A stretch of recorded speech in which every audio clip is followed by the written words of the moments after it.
Sean muy bienvenidos a su programa Salud Total. En esta emisión vamos a estar tomando un tema muy interesante, un tema que le va a afectar mucho a usted. Vamos a estar hablando acerca de la salud mental. Y para eso tenemos una invitada especial, la doctora Miriam Silveira. Ella es graduada de la Universidad de Montemorelos. Y yo soy Germán Morera, soy un consejero de estilo de vida. Ahora, vamos a entrar en materia. Y yo sé que la doctora Miriam tiene una historia que nos quiere contar en referencia a la salud mental. Bueno, nada mejor para entender la corona del cerebro que un caso clínico.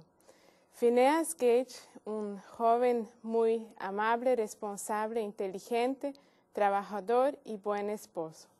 Se le consideraba una persona con altos niveles intelectuales y realizaba bien su trabajo como obrador en los carriles de hierro.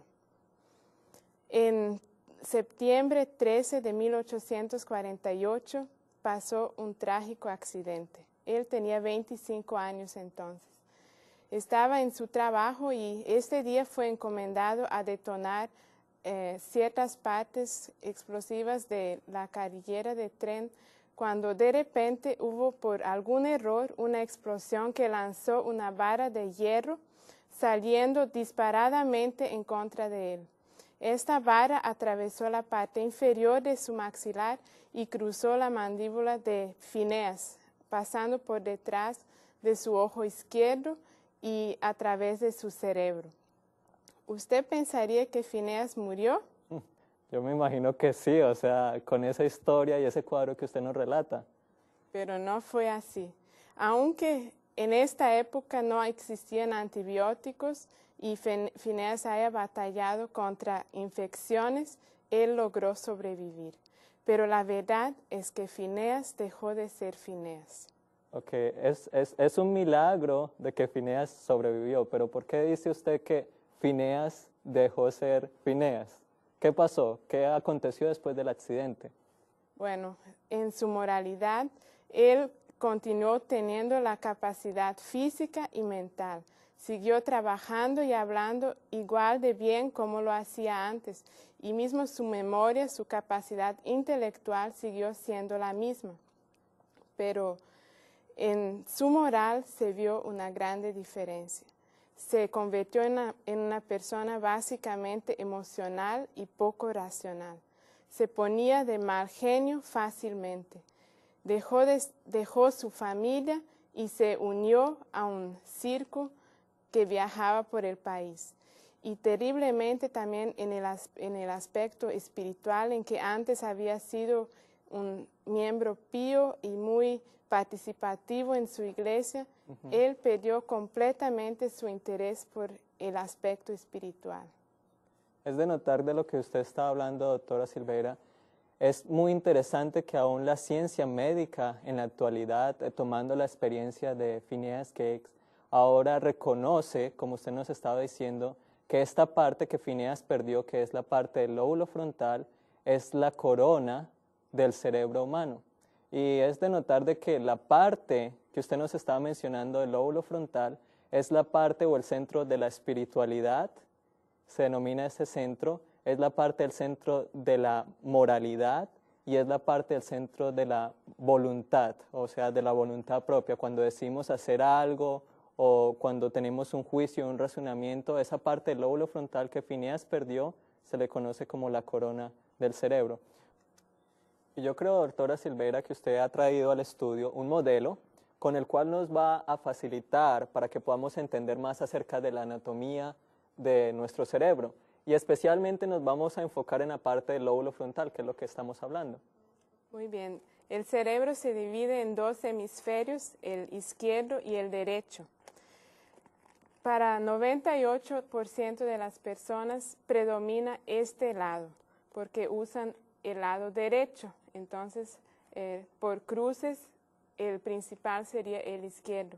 Este se enfatiza en la comunicación y también en el intelecto. Y fue el lado afectado por Phineas Gage en el accidente, cruzando el lóbulo frontal que podemos ver en este cerebro enfatizado hasta casi la mitad del hemisferio. También el cerebro tiene muchos surcos y convalescencias que aumentan la absorción y la captación de tanto la corriente sanguínea como permite un mayor número de células nerviosas. Realmente que es impresionante ver la anatomía del cerebro, pero algo que yo he estudiado y me parece muy interesante es que esa parte frontal del cerebro, como usted nos estaba mostrando, es la parte que nos diferencia de cualquier otro animal del reino animal, si lo podemos llamar así. Aquellos, por ejemplo, los gatos tienen un porcentaje de su lóbulo frontal de solamente como un 3.5%.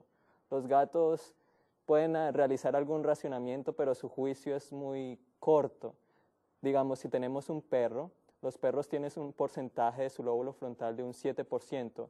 Los perros se pueden entrenar más, son más sumisos, son más buenos compañeros, especialmente del hombre.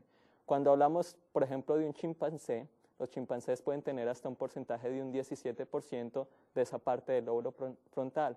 Pero nosotros como humanos, como corona de la creación de Dios, tenemos un porcentaje del lóbulo frontal de un 33 a un 38%. Y esto es lo que nos hace diferente de cualquier otra criatura o animal, esa capacidad que Dios nos ha dado. Y como vimos en el caso de Phineas Gates, él perdió esta parte, la parte de la moralidad, la parte del juicio y la parte de la voluntad. Ahora, doctora Silveira, yo quiero hacerle una pregunta, y tal vez muchas de las personas que viven en este mundo ajetreado y con muchos problemas, cuando ven de pronto las noticias o ojean el diario o el periódico, se encuentran que tal vez los hombres se están comportando como animales. ¿Tiene esto algo que ver que estamos con nuestro estilo de vida haciendo que este lóbulo frontal esté decreciendo su función? ¿Estamos haciendo algo como raza humana que esté menguando esas capacidades espirituales, esa voluntad y esa moral que Dios nos ha dado en el lóbulo frontal?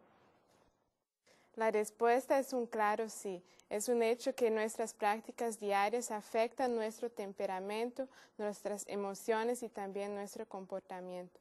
Y se ha demostrado que a través de los diferentes hábitos de estilo de vida, nosotros podemos afectar positiva o negativamente a nuestra función del lóbulo frontal. Ahora, podríamos empezar a desglosar qué hábitos, ya sean buenos o contraproducentes, afectan la función de nuestro lóbulo frontal. ¿Tiene alguno de pronto desde que nacemos? ¿Hay algo que afecta? ¿Qué hábitos nos afectan, especialmente en nuestra parte frontal?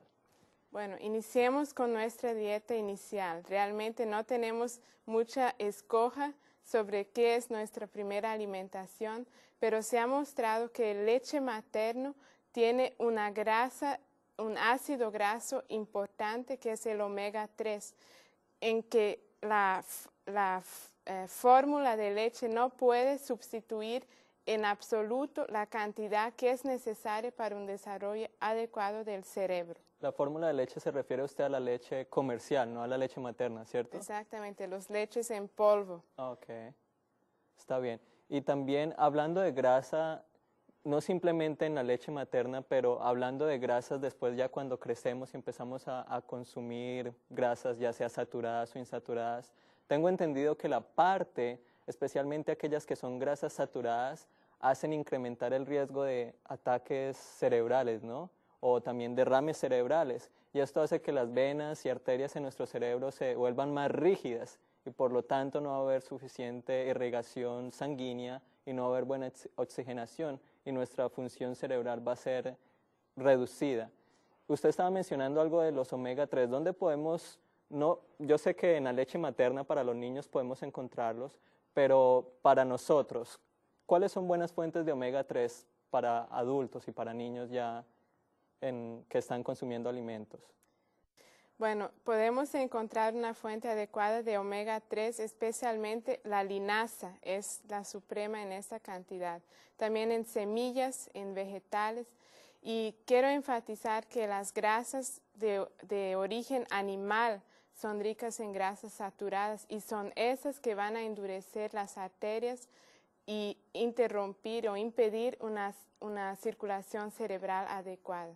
Ya las grasas insaturadas que encontramos en los alimentos de origen vegetal, nueces, semillas y mismo en panes o verduras. También encontramos una cantidad adecuada de grasas insaturadas, y esas harán con que las arterias tengan una pared más flexible, permitiendo una circulación adecuada. Le voy a hacer otra pregunta. ¿Qué acerca de cuál es el nutriente básico? O sea, ¿cuál es el nutriente que el cerebro y especialmente el lóbulo frontal necesita para desarrollar sus funciones, su metabolismo? ¿Cuál es el ingrediente principal? Bueno, la glucosa es casi exclusivamente la fuente de energía para el cerebro. Interesantemente, 7.5 veces más es metabolizado por el cerebro de la glucosa que en cualquier otro órgano. Así que tenerla en cantidad adecuada es imprescindible. Pero hay una cuestión muy importante, que es que el cerebro no puede almacenar la glucosa. Lo tiene que recibir en cantidad y en tiempos adecuados para poder realizar su función metabólica de una manera adecuada. Y si nosotros obtenemos fuentes de energía que son refinados, o sea, que pasan de una manera muy rápida a la circulación, el nivel de glucosa no será adecuado hasta el tiempo de la próxima comida. Se han hecho estudios con niños y se ha comprobado ampliamente que los niños que tienen un buen desayuno en su casa antes de iniciar las actividades escolares tienen mayor concentración y capacidad para realizar sus trabajos escolares. Antes se pensaba que el azúcar, por ejemplo, era el alimento del cerebro, porque la glucosa es el alimento del cerebro. Las personas pensaban que el azúcar es por ende lo mismo, pero se ha demostrado, como usted nos mencionaba, que aquellas personas que tienen una dieta alta en refinados y especialmente en productos como azúcar, tienen un incremento en la glucosa, en el torrente sanguíneo, pero después muy de repente tienen una caída súbita. Esto crea que en el cerebro haya una condición como una hipoglicemia. Y más o menos por unos 45, unos 75 minutos, el cuerpo tiene que recuperarse de esos niveles bajos de azúcar, y entonces en ese momento, cuando el cerebro no tiene suficiente azúcar, porque como no la puede almacenar, entonces hay una función cerebral baja. Y usted estaba equiparando eso, que los niños no obtienen un buen rendimiento escolar, especialmente si están en una dieta alta en refinados y en productos como dulces, chocolates y todos estos productos que son ricos en refinados y en azúcares. Es muy común que un niño, o mismo entre nosotros adultos, desayunemos un refresco o una dona, un pan dulce, algún chocolate, y eso supuestamente nos debe dar la energía para enfrentar el día. Pero si nosotros hiciéramos un intercambio de estos por cereales integrales como el pan, el arroz de preferencia integral, o alimentos que fueran más simples y más tal como vienen en la naturaleza, conteniendo la cantidad de fibra, esto evitaría que la glucosa fuera liberada de una manera muy rápida a la corriente sanguínea y se desgastara de tal manera.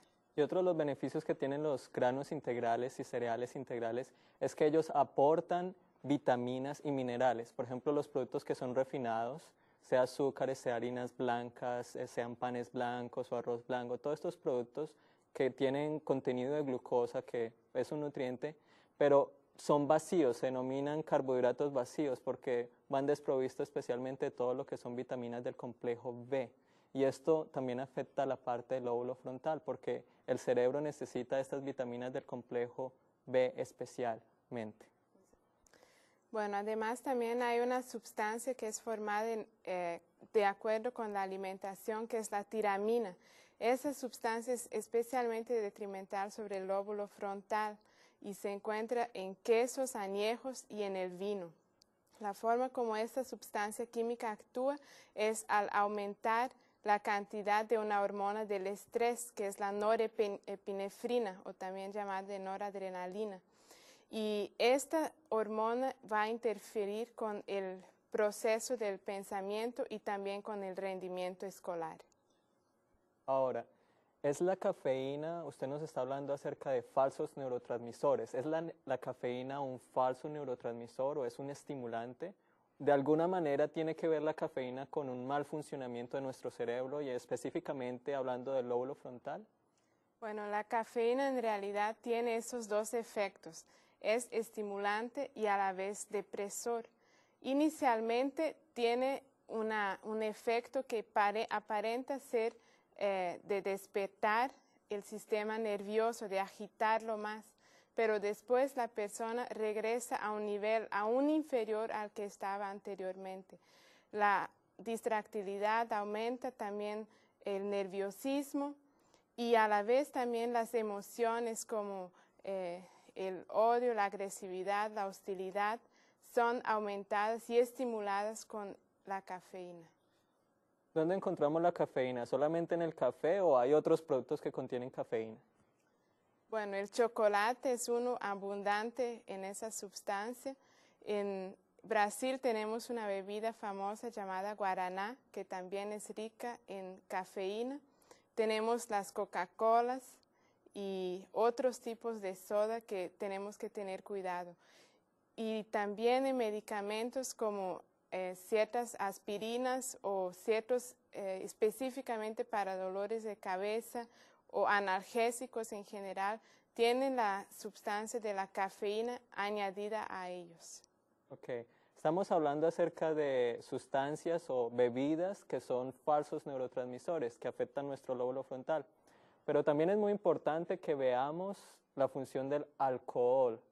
Muchos de nosotros sabemos que el alcohol de por sí afecta nuestra función cerebral, pero muchos estudios muestran, especialmente aquellos que usan MRI o resonancia magnética en el cerebro, han hecho estudios que después de que las personas consumen pequeñas cantidades, incluso solamente una copa o 2 copas de licor durante semanas, hacen que el racionamiento abstracto y que la función del lóbulo frontal se deprima. También cuando utilizan otra manera para evaluar la función nerviosa del cerebro, utilizan la tomografía computarizada, muestran que el metabolismo de la glucosa en el lóbulo frontal especialmente hace que se vea deteriorada. Eso es una realidad y por eso cuando, digamos en mi caso, antes de que era cristiano, tomaba licor, el licor hace, especialmente todo lo que sean bebidas alcohólicas, que la función del lóbulo frontal sea deprimida. Una persona que está utilizando alcohol tiene bajos niveles de moralidad. Cosas que no haría en sano juicio, las hace cuando está usando alcohol, ¿no? De pronto pelea con una persona, de pronto hace cosas que no haría si estuviera con todo su juicio de razón, porque está bajo los efectos del alcohol. Pero no es solamente en ese periodo, mientras 24 horas tal vez, mientras tiene un nivel elevado de alcohol en la sangre, pero el alcohol a largo plazo afecta la materia gris, especialmente del lóbulo frontal. El número de neuronas en el lóbulo frontal se reducen, haciendo que nuestra voluntad, nuestra espiritualidad y nuestra parte moral se deprima o se disminuya. Pues aquí tengo buenas nuevas para usted. Y eso lo aprendí esta semana con un neurofisiologista, el doctor Bernal Baldwin. Se han mostrado estudios que sí, como lo mencionaste, hay una atrofia cortical con el consumo del alcohol, pero si después de 7 semanas hasta 90 días después de haber dejado el alcohol, se ha mostrado que hay una regeneración celular y el cerebro, aún de no regresar a su tamaño original, recupera ciertas proporciones de su cerebro que había perdido con el alcohol. Ok, o sea, estamos viendo que con el alcohol el cerebro simplemente sufre una atrofia, o sea, se reduce, ¿cierto? Eso es una atrofia. Y que si nosotros no continuamos realizando esos hábitos erróneos, sea cafeína o sea alcohol o sean otros falsos neurotransmisores o una dieta inadecuada, el cerebro tiene la capacidad de regenerarse. ¿Es así? Así es. Qué interesante. Ahora, Vamos más en detalle qué cosas podemos hacer y qué cosas en particular podemos sugerir a aquellos que nos están viendo. ¿Qué hábitos en el estilo de vida podemos tener para que podamos tener una buena función cerebral, especialmente del lóbulo frontal? Bueno, un aspecto importante es prevenir traumas, especialmente golpes, caídas. Cuando viajamos de motocicleta o bicicleta, usar capacetes, cinturones de seguridad ayudan a prevenir impactos fuertes contra el lóbulo frontal. ¿Qué tal acerca de deportes agresivos como el boxeo o incluso en el fútbol americano o en lo que se denomina el fútbol hispano, el soccer? Muchas veces se hacen impactos con el balón que afectan nuestro lóbulo frontal o nuestro cerebro. ¿Eso lo afecta en cierta medida? Por el impacto y la contusión mecánica que hay, sí. En el boxeo, por ejemplo, se han mostrado pequeños sangrados después en estudios de resonancia magnética que evidencian que el traumatismo es más fuerte de los síntomas que muchas veces la persona presenta al momento del golpe. ¿Qué acerca de deportes o actividades al aire libre? ¿Tiene una mejor influencia para el cerebro hacer actividades no competitivas y especialmente si las realizamos al aire libre? Bueno, uno de los beneficios del aire puro son los iones negativos que encontramos en comparación con el aire interno. Ese tipo nos ayuda a mejorar el rendimiento del cerebro con la oxigenación.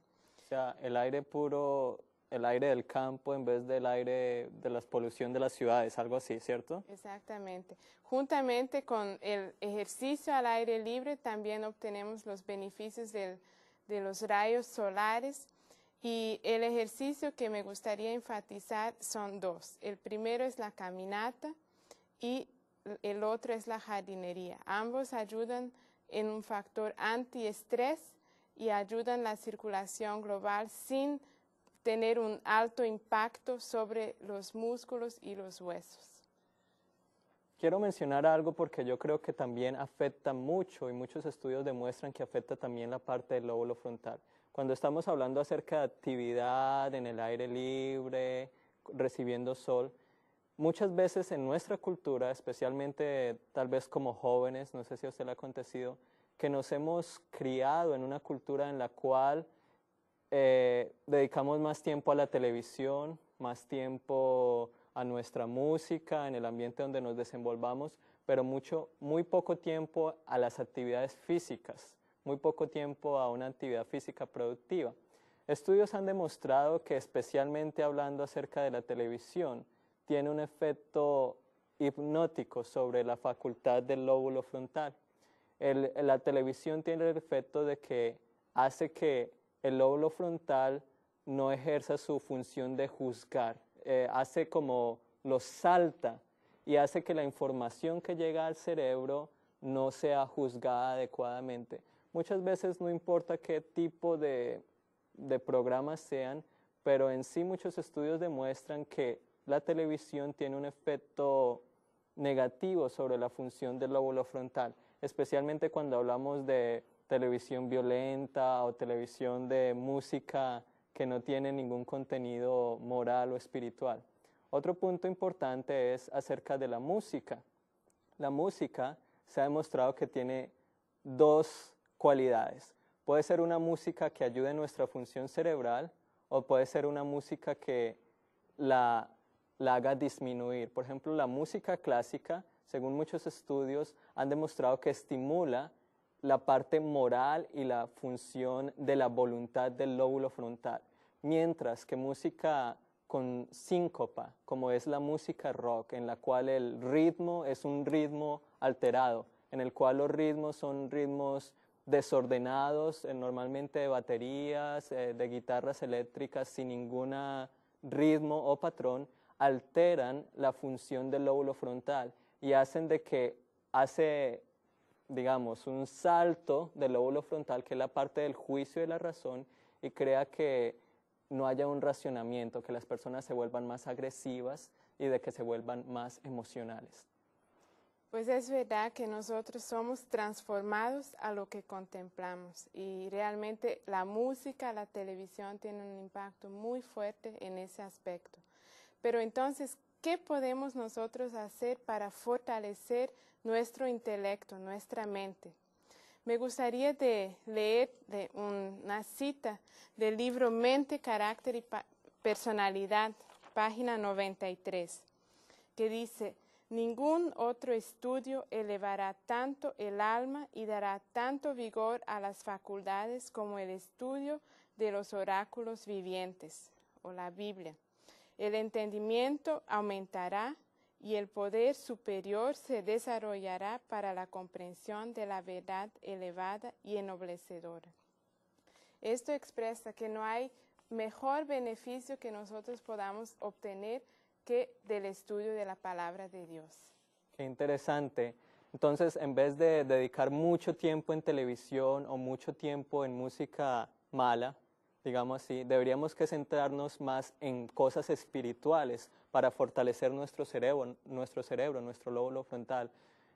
Dedicarnos a lo que Dios nos ha dado en la palabra para desarrollar nuestra mente, nuestra espiritualidad, nuestra moral, nuestra voluntad, para amar más a Dios y amar más a nuestro prójimo.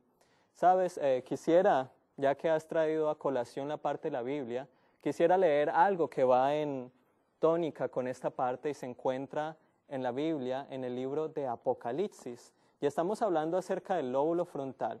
Y pues yo creo que esto va a ser como el pensamiento final para nuestro tema del lóbulo frontal. Se encuentra en el libro de Apocalipsis, capítulo 14 y verso 1.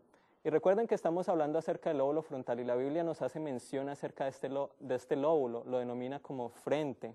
Y vamos a ver qué nos dice acá. Dice: y miré, y aquí el Cordero estaba sobre el monte de Sión, y con él 144,000 que tenían el nombre de su Padre escrito en sus frentes. La palabra nos da mención del nombre del Padre, y ese nombre en la Escritura se denomina el carácter.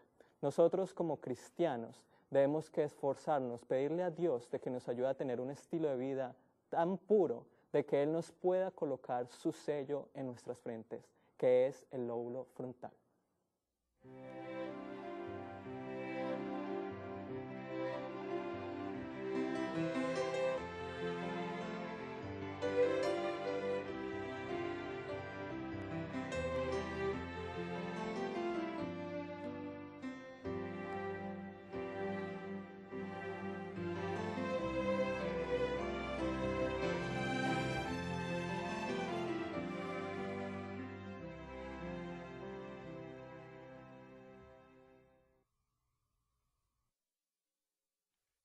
Y yo soy Germán Morera, soy un consejero de estilo de vida.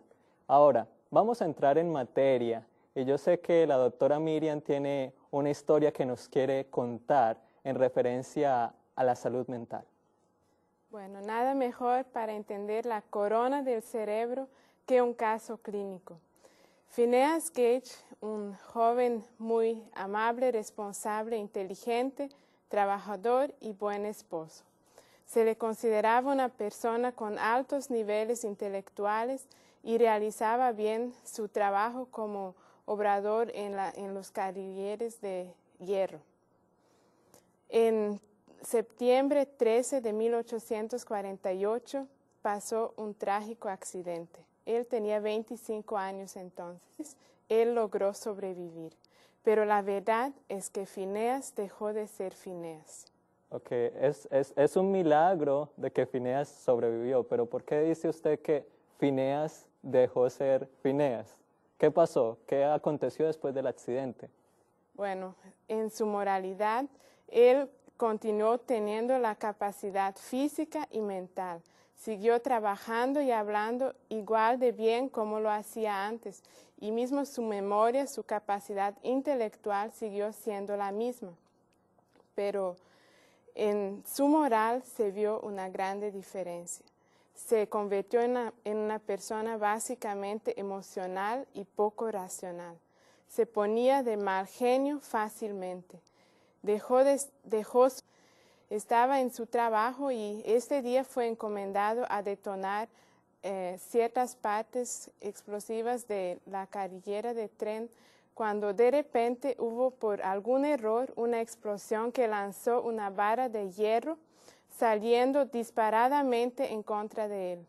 Esta vara atravesó la parte inferior de su maxilar y cruzó la mandíbula de Phineas, pasando por detrás de su ojo izquierdo y a través de su cerebro. ¿Usted pensaría que Phineas murió? Yo me imagino que sí, o sea, con esa historia y ese cuadro que usted nos relata. Pero no fue así. Aunque en esta época no existían antibióticos y Phineas haya batallado contra infecciones,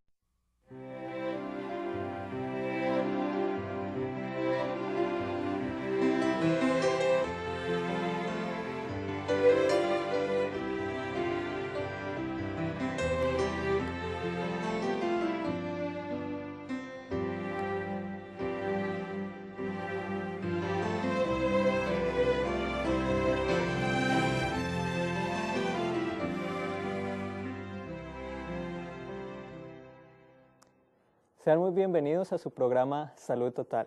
En esta emisión vamos a estar tomando un tema muy interesante, un tema que le va a afectar mucho a usted. Vamos a estar hablando acerca de la salud mental.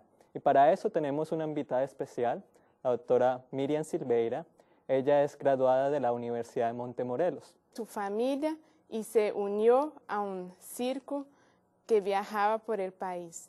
Y terriblemente también en el aspecto espiritual, en que antes había sido un miembro pío y muy participativo en su iglesia, él perdió completamente su interés por el aspecto espiritual. Es de notar de lo que usted está hablando, doctora Silveira. Es muy interesante que aún la ciencia médica en la actualidad, tomando la experiencia de Phineas Gage, ahora reconoce, como usted nos estaba diciendo, que esta parte que Phineas perdió, que es la parte del lóbulo frontal, es la corona del cerebro humano. Y es de notar de que la parte que usted nos estaba mencionando del lóbulo frontal es la parte o el centro de la espiritualidad